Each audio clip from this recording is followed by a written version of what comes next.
One of the simplest and most useful exercises that psychotherapy has gifted to us is known as the empty chair technique. A client who's been wrestling with their feelings towards someone is gently requested to stop discussing them in the third person and is instead invited to face a chair and start talking to this bit of furniture as if it were, to all intents, the specific troubling person in their life, perhaps a long-dead absent father, a neglectful mother, or a traitorous so-called friend. Many of us spend a good deal of time ruminating on difficult people in the recesses of our minds. We say that so-and-so really deserves a comeuppance, or that we'd love to give X or Y a taste of what we actually think. We find ourselves returning to them again and again late at night and on the journey to work, their offences interrupting our sleep and spoiling our digestion. And yet we rarely speak with any degree of clarity or sincerity, out of a fear of retribution, a dread of vulnerability, a pessimism as to the chances of being understood, or perhaps stubbornly ingrained good manners.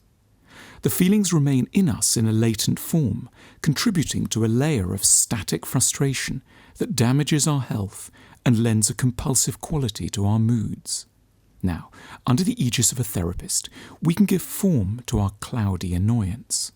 Once we move past the hesitation at the particular strangeness of discoursing with a seat, we may find that we are a great deal more eloquent than we supposed, far more sure of what we needed to say, far more at home with letting the world energetically know how things look through our eyes.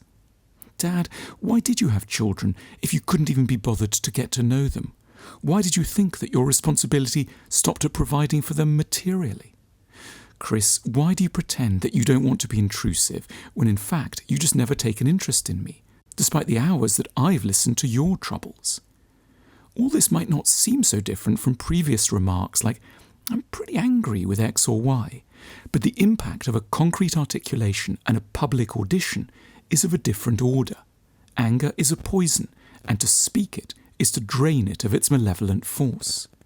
We falsely imagine that the only speeches we can ever usefully make are to flesh and blood, attentive listeners. In truth, it may matter far less that we are heard than that we have a chance to speak. The empty chair technique is liable to be especially helpful to those of us who had to grow up to be extremely good boys and girls. There may be few opportunities to be anything but when dad is an alcoholic or has a violent temper, mum is neglectful, or a sibling is very ill. We may lack any knowledge of how to complain because in our formative period we sensed correctly that our survival depended upon meekness and good humour. We learned to smile and appease when we would have needed a long wail at the unfairness and cruelty of it all. Our silence may have won us a safe enough passage into adulthood. Its ongoing nature threatens to ruin the remaining years. We may fear that we won't be able to get too far into a speech without either collapsing into humiliating tears or escalating into unmanageable fury. The empty chair technique can reassure us on both fronts.